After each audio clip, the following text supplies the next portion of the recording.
Good afternoon. Welcome to the Midday Mull for Tuesday, the 14th of December. A fairly complicated day for us, simply because we have two funerals at the church today. One of them this morning, the funeral of a man in his late 30s, an untimely death, unfortunate, tragic in so many ways. And this afternoon we have the funeral of a much older lady who'd lived a full and long life. But still, every death is tragic and brings loss and mourning with it.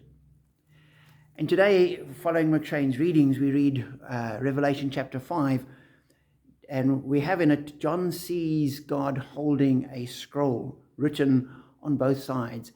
And some of the interpreters that I've read say this scroll represents the very eternal purposes of God. This is his purpose for creation. But there's nobody that can open the scroll. Nobody can bring about the purposes of God. And John weeps at this great impasse that has been achieved.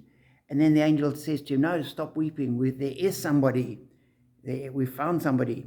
And then in verse 5 it continues, then one of the elders said to me, do not weep. See, the Lion of the tribe of Judah, the Root of David, has triumphed. He is able to open the scroll and its 7 seals. The Lion of the tribe of Judah can do this. He has triumphed. He is this triumphant lion that can bring about God's purposes. And John says, then I looked, and I saw a lamb, looking as if it had been slain, standing at the center of the throne, encircled by the 4 living creatures and the elders.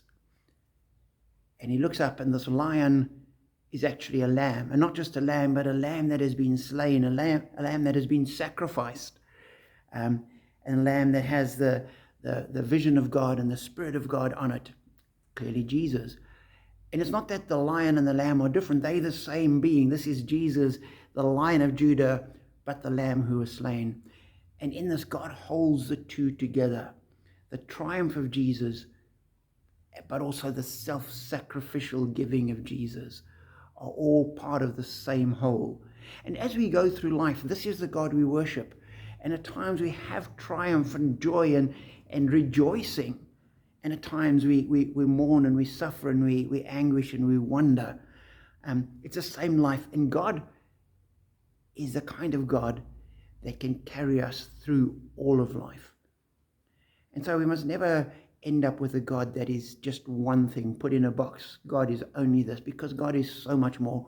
And everything we see of God in the pages of Scripture is only the glimpse of an inkling of what God will be like. And I'm absolutely convinced that nothing we read or understand or get our heads around will ever do justice to the God who is behind the universe, the God who is the Lion of Judah and the Lamb who is slain, the God we follow and worship.